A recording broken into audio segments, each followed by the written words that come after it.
What's going on, people? We are Tottenham TV here in Udine, the day after the night before.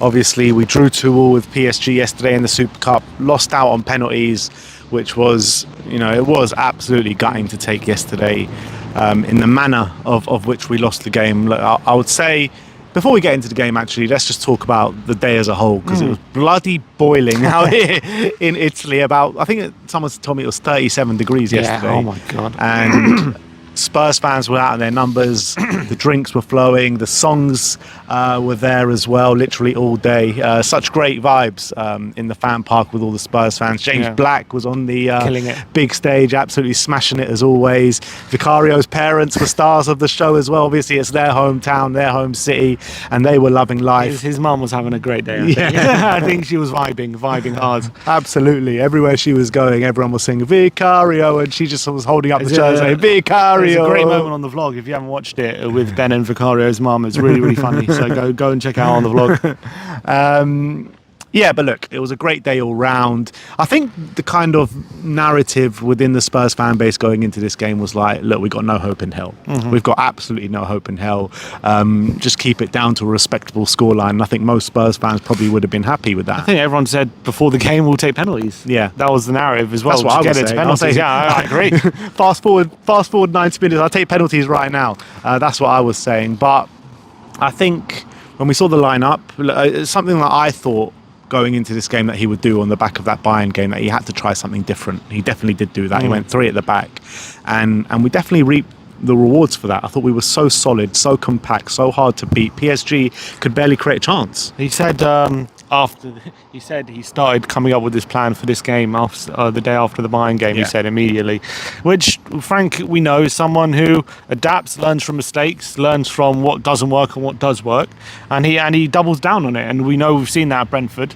Whenever something doesn't work, he'll change up, he'll change formation, he'll go for a specific game against specific opposition, a specific plan. And this is what the first evidence we saw it.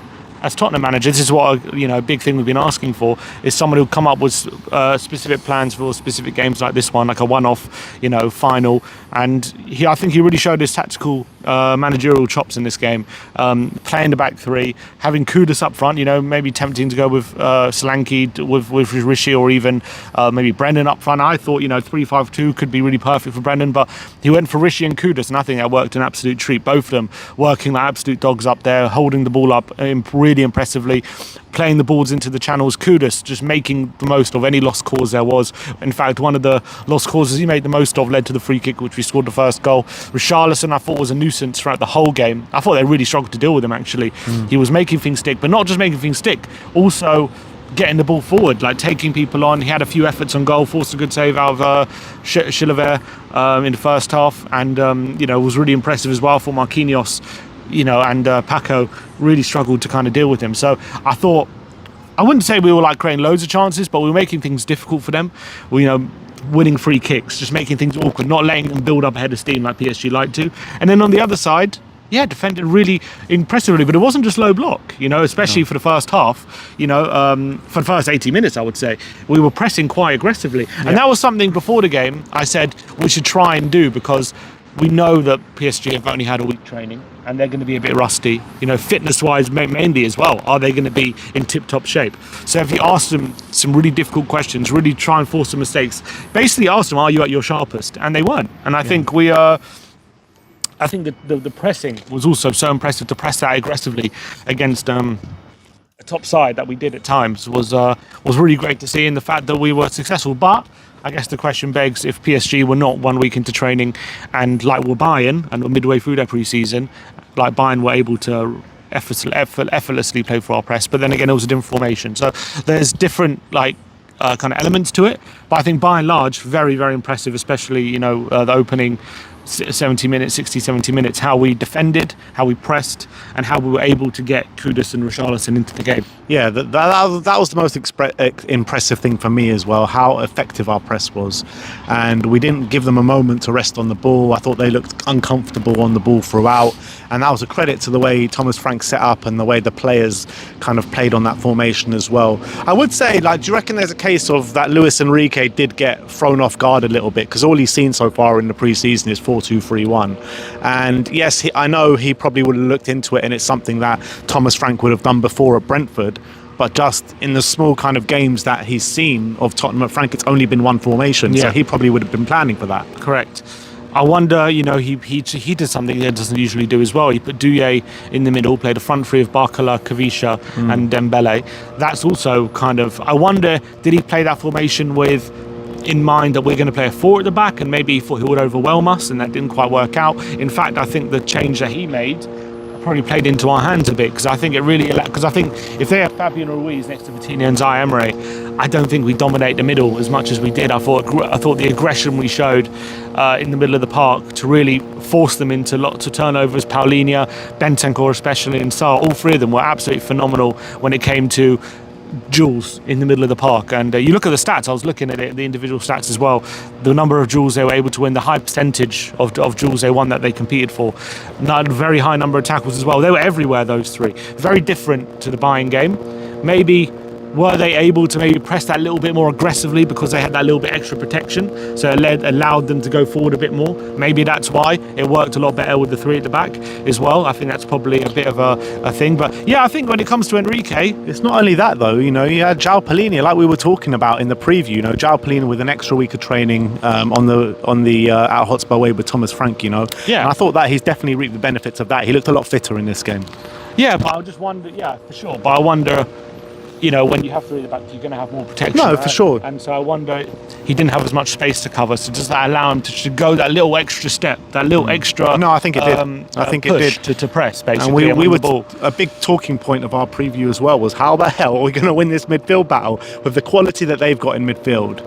I know Fabian Ruiz, obviously we were talking about, he didn't start the game, and when he came on he made an incredible difference on the pitch. So they didn't have João Neves, obviously, who was injured as well, who was suspended as well. So they didn't have their first choice midfield, but they still had some fine midfielders there. Like Zaire Emery is a top midfielder, you know what I mean? They did have one out of their usual 3, didn't they? Yeah. I would say, I think Enrique changing it to Douye in the middle probably was a double blow in a way, because they lost, not only did they lose Neves, but they then added Douye ahead of Ruiz. They lost an extra bit of solidity and strength, and it meant that they had Vitinha, who is, don't get me wrong, is a fine player. I wouldn't say he is the muscle of the 3, but I'm not saying he's weak or anything. I'm just saying he's not the one who you rely on for muscle. Zaire Emery is obviously very young, but he's also a fine player, and Douye is definitely not a player you rely on for aggression and steel.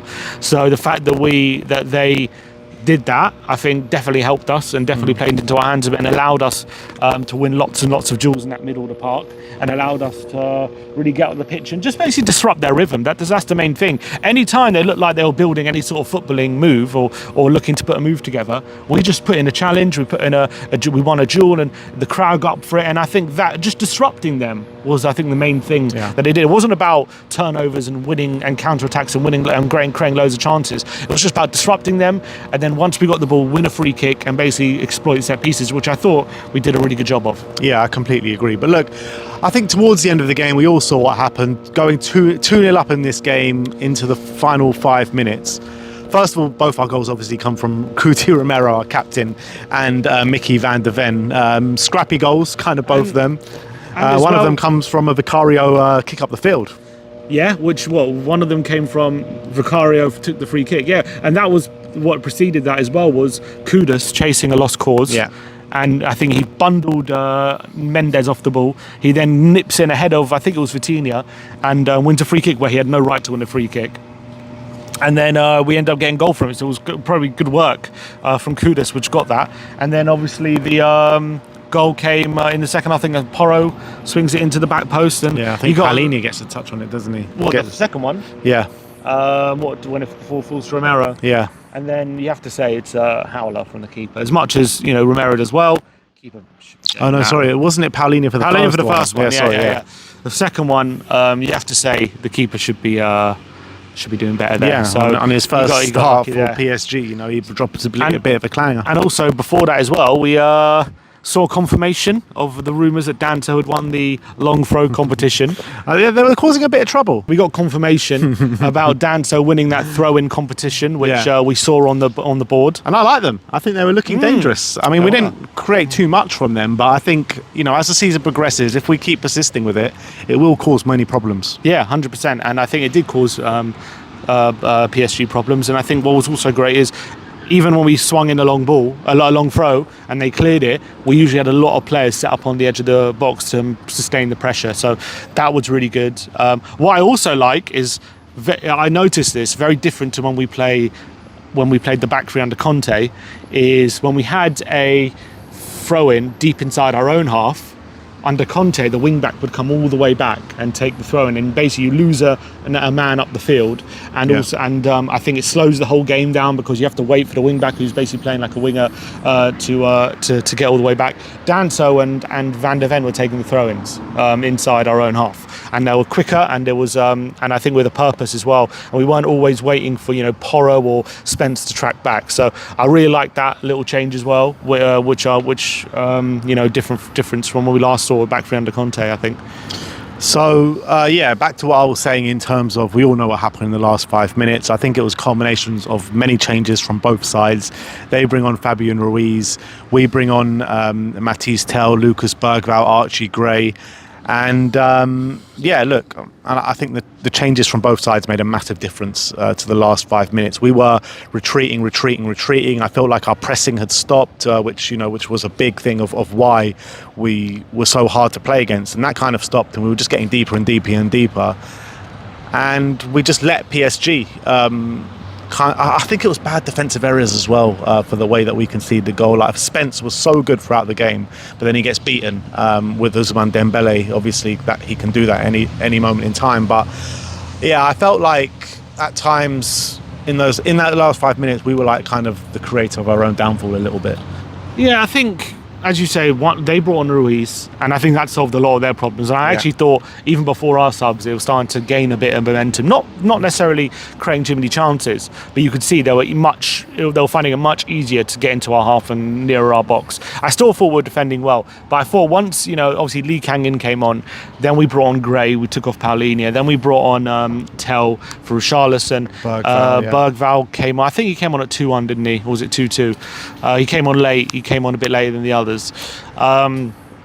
Once those guys came on, as you say, I think the duels that we stopped winning those duels.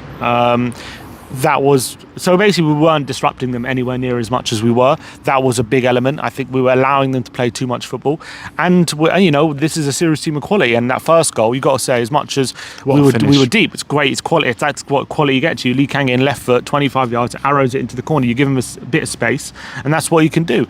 And we weren't giving him that space for the majority of the game, and the moment we did, that's the quality they have. So it's a lesson of how much you got to make sure you're continuing to close the players down and not give them those yards, which we unfortunately did give them late in the game. And I think another big element was, as you say, Tel coming on and also Solanke coming on. I have to say, both of them, more Tel unfortunately, but Solanke as well, didn't hold the ball up to anywhere near the effect that Kudus and Richarlison were. The thing was, like, Kudus, Richarlison, and who was the other one that went off? Paulinho, right? I thought they were giving us so much in terms of that aggressive edge, the pressing, the duels, everything that we've been speaking about. And as soon as they went off, I don't think the players that came on could match that or even come close to matching it. And I think that is a big thing that lost us the game. I agree. As I say, the duels stopped. But I also think you have Kudus and Richarlison, who are throughout the whole game relieving pressure for the team, winning fouls, making things awkward. That stopped, I felt, once it was Tel and Solanke. Solanke as well, I have to say, he tried to win a few headers, but nothing stuck, and he wasn't able to get the ball down on the floor like Rishi was, which is a surprise to say, because you would have said Rishi's the less likely of the two. But then again, Solanke's been injured.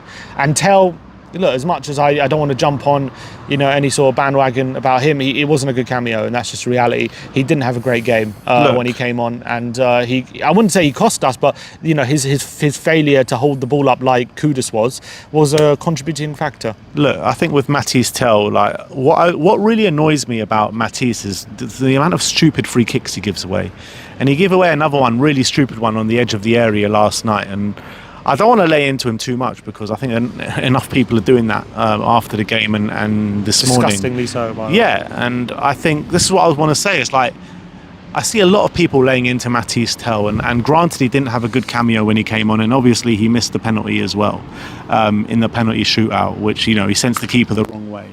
and he shoots it wide, like anywhere on target. It's a goal. It's just very unfortunate at that moment in time. But the abuse that he's getting, whoever's giving him this abuse are the most disgusting human beings and individuals around on social media, all bloody like faceless accounts giving him racist and abhorrent abuse. I mean, why does any sort of footballing cameo deserve, why does anything ever deserve any sort of abuse like that? So whoever you are, you're an absolute disgrace to the club, and not real Tottenham fans, in my opinion.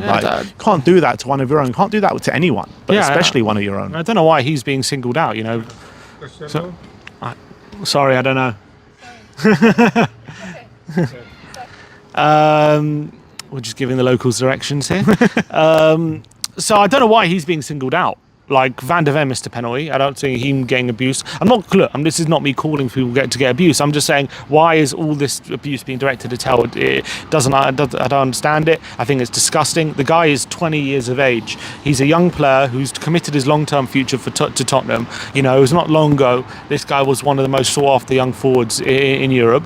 And yes, he's young and he's going to make mistakes, and he's going to be inconsistent and all these kind of things. I understand a lot of fans are frustrated with the fact that ever since he's come to the club, he hasn't lived up to expectations, and that's understandable. But at the end of the day, he stepped up to take that penalty. He put his hand up and he was confident enough to take it. I actually think the way he strode up and sat the keeper down was, quite impressive on that front. But obviously when you miss the target on the penalty, you're not going to do that, you got to put it in the back of the net. Of course, but it takes composure to do that, to step up and sit the keeper down. A lot of players don't have that composure and just run up and smash the ball. And so fine, but it goes wide. You know what I mean? I understand it goes wide. I understand it's not a good penalty. I'm just saying, if he takes penalties like that more often than not, he's going to be scoring a lot of penalties. If he keeps taking penalties like that, I'm sure of it, because that is an impressive skill. Not every player is able to do that. So yes, he bungled it at the end. I've seen great players. I've seen Thierry Henry and Robert Pires bungle penalties. I've seen lots of good players bungle a penalty. I've seen Messi's missed big penalties in big moments. Harry Kane against exactly.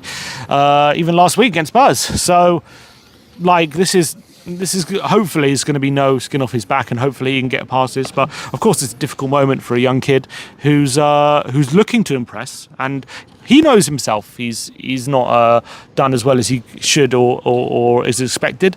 But I'm confident he's going to prove a lot of people wrong. I really am. I'm confident he's going to be a very good player for us. And I think even yesterday, even though he missed that penalty, I'm still confident that I reckon soon he'll get his mind right and he's going to start scoring goals for us. He's been used as an absolute scapegoat for us losing yesterday, and there were so many different factors that go into it. And yes, because he didn't have a good performance, he had a bad performance. I'll put it out there, but that doesn't call for him to be abused like that does. And that also it maybe was a contributing factor to us losing, but it wasn't the reason that we lost. Of course not.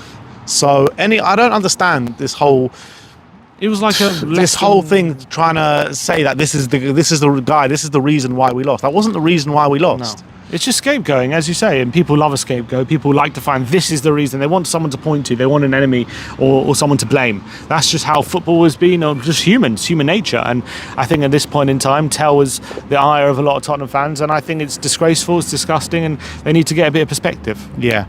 And another thing as well, I see a lot of fans, and I saw a lot of fans and heard a lot of fans in the Spurs end going mad at Thomas Frank for the changes and saying he's the reason why we lost the game and all this kind of stuff. And yes, the changes did have a massive negative impact in the game yesterday, but I think as well when people say that, they don't kind of realise how much of a positive impact the PSG changes had as well.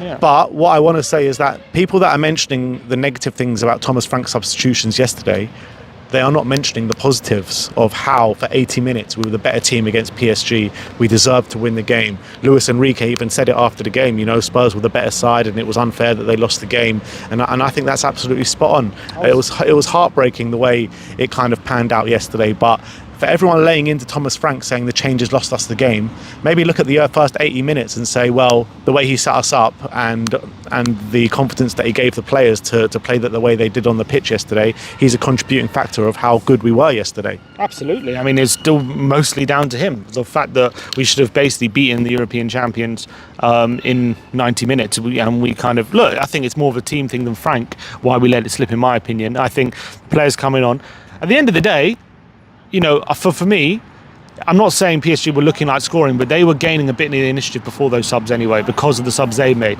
Now, when the opposition makes subs, I guarantee there's going to be fans in the sideline saying, make a sub, do this, do that, once you see the opposition gaining a bit of momentum. And look, Frank tried to do that, and unfortunately, you know, his options were a 19-year-old centre mid, you know, from the Championship, Bergval, who's after a few minutes, probably a not 100% Solanke, and maybe not as confident Tel. Well, look, I'm not going to give him an excuse, but I'm just saying, you know, and a young forward, I guess, is my point. So, you know, you look at the subs that PSG had to bring on, and what can he do? If he feels Paulinho is running on empty, Solanke and Kudus are running on empty, Sarr's running on empty, would you rather him just leave him out there? Because, you know, they need, if he feels they're not able to last the 90 minutes and they've got nothing left to give, you've got to make a change. And if he didn't make the change and they get beaten for a dribble or something because they're out on their knees, and a goal goes in that way, you're going to be blaming Frank, you're going to be pointing at Frank, saying, why didn't you make the change, why didn't you freshen things up? So that is exactly what he tried to do, and I don't begrudge him for it. Unfortunately, our depth isn't there at the moment compared to PSG. That is, I think in other games we'll be fine, but in this game, when you got one of the deepest, best quality squads in Europe, maybe the best, it wasn't enough, and that's the reality. But why would you blame Frank for making subs? That's such an odd thing to, you know. How many times have we bemoaned managers for not making subs and waiting too long? Maybe it's not making subs, but it's making, I guess, the wrong subs. Well, who else then? Tell me. Who else? No, I agree with you. But I'm the one sitting here saying, stop going mad at Frank. No, I understand, but I'm just saying, well, from what I've seen online, I haven't seen anyone say, you should have brought this one on. They're just saying, why did you bring this one on? They haven't said, you should have done this. They just said, you shouldn't have done that. You understand? So they're not offering a solution. Is, though, isn't it? That's the way it always is. They're not saying, oh, he did this wrong. They're just saying, the sub he made was wrong. They didn't say the sub he didn't make, you know, would have been the right one. Yeah. So that's my frustration. In terms of, obviously, it went to penalties, but even in penalties, they made us think we were tuning up in penalty shootout. You know, great penalties, by the way, the ones we did score. Yeah. Bentancur, Solanke, and Porro, all very good penalties. Very good penalties, but at the end, it was just a shame because obviously Vitinha misses PSG's first, and we're 1-0 up. We're thinking we're going to go on and win this, and then Van de Ven steps up, poor penalty, miss. By the way, you know, Vitinha, you know, did something very similar to Tel, and he sent the keeper the wrong way and put it wide. But he's their regular penalty taker, and that's how he takes penalty. That's my point. Like, I know he missed as well, but like, I think that way of taking penalties is not easy. And I think I know Vitinha missed as well, but he usually scores those. Van de Ven, unfortunately, as well, he missed, and that wasn't a great penalty. But I think look, anyone can win on a penalty shootout. It's an absolute lottery. I don't get why fans absolutely berate players for missing penalties. Yeah, it's stupid. It is one of the most stupid things in football. But anyone can miss a penalty. The best players. How many times has Messi missed big penalties? Bro, we've so many times. He's missed Champions League semi-final penalties, like crucial ones. So he missed in the shootout in a Copa America, didn't he? Yeah. Messi once. Yeah, blazed it over, I think. But what I want to say is, as gutting as it was yesterday, it really was gutting, because when you're 2-0 up against PSG in the Super Cup, going into the last 5 minutes, you have to see it out. Yeah, you just have to. No matter who you're playing, you just got to see it out. So it's really gutting for the game to end that way. However, I walked out that stadium with a massive sense of pride in terms of the way Spurs played, the way we conducted themselves, the way we were so hard to beat. And it's given me a lot of hope going into this season, and particularly a lot of hope going into the big games against your kind of Man Cities, Arsenals, Liverpools, that we can actually go in there and potentially take something from these kind of games. And also hope going into the Champions League next season, because a lot of people are worried about Spurs going into the Champions League. So it's given me a lot of hope from these kind of aspects. However, this weekend we go into the Burnley game, and we got to see a very different performance now from what we've seen throughout pre-season. Hopefully, Eze's probably not going to be in by then. Coming too soon for him if we are going to sign him. So it's going to have to be a very different performance what we saw against PSG. It's going to be back to 4 at the back. We're going to be asked to go and attack them and break them down. and that's another question mark Frank has to answer now.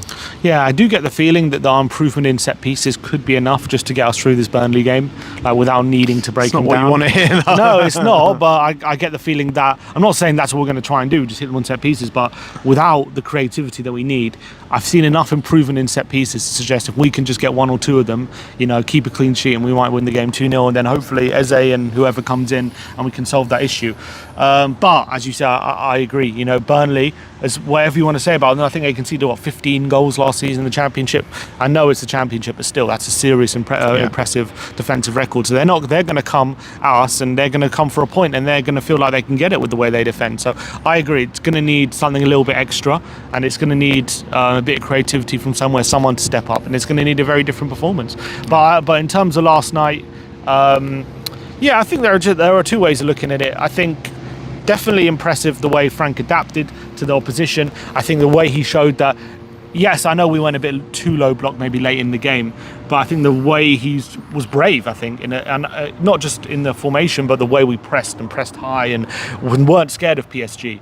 As Frank says, it's a risk not to take risks. And I do think we did take some risks yesterday. It wasn't just low block and inshallah, as they say. I think when it comes to yesterday, I think the tactical acumen he showed was really impressive.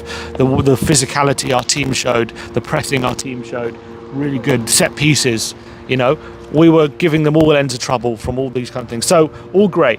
But I think if we're also calling a spade, that was not PSG at their best. I think we can agree on that. That was them with a week of training. They looked a bit off it. The way we pressed them and the success we weren't getting against Bayern. Now, is that because of a different formation, or is that because of PSG not being a bit more rusty? It's not. I mean, I don't know the answer to that question. I'm just saying there is a question there to be answered. And I think there was an opportunity there, especially at 2-0, with PSG not at their best, with us in the ascendancy. The fact that we couldn't see it out is majorly frustrating, and it's a missed opportunity to bag another trophy. Unfortunately, we had a trophy in our hand. We had two hands on it, essentially, and we didn't take it. And we kind of conspired ourselves to let it slip. So that is majorly disappointing, and I think Frank's a bit culpable with how it happened as well. But I think the majority of what happened yesterday is really positive. The fact that, as you say, best team in Europe, and despite the fact they had 1 week training, going toe to toe with them and giving them as good a game and being the better team is impressive. And that gives us a really good kind of base to go into the season against better teams. We, as you said, even when he was Brentford manager, they always good teams a game, and in the Champions League as well. It gives you hope that we're not going to embarrass ourselves in these competitions, and we're not going to just go. A lot of people predicting us to fall out the group stage because we finished 17th. On that evidence, I think we'll be okay. I'm not saying we're going to go all the way, but we're not going to embarrass ourselves, and we're going to give the competitions a good go. So, I think it's a couple of ways of looking at it, but I think by and large, really happy with what I saw. Yeah, absolutely. So we move on. First game of the season is Saturday, 3 o'clock. So it's all up and running once again. Unfortunate what happened last night. It really is a bitter pill to swallow. But again, like I said, immense pride over the way the team conducted themselves. Really happy with Thomas Frank and the players of how kind of everything went before the 80th minute. To be honest, I was loving life, watching what I was watching up until that last 5 minutes, which was just gutting. But we move on, we dust ourselves off, and we'll be back stronger. And let's hope we can see a good attacking, creative performance this weekend from Tottenham, which we haven't seen so far in this pre-season. But let us know your thoughts in the comments section below. Like, subscribe, and comment. And as always, come on, you Spurs.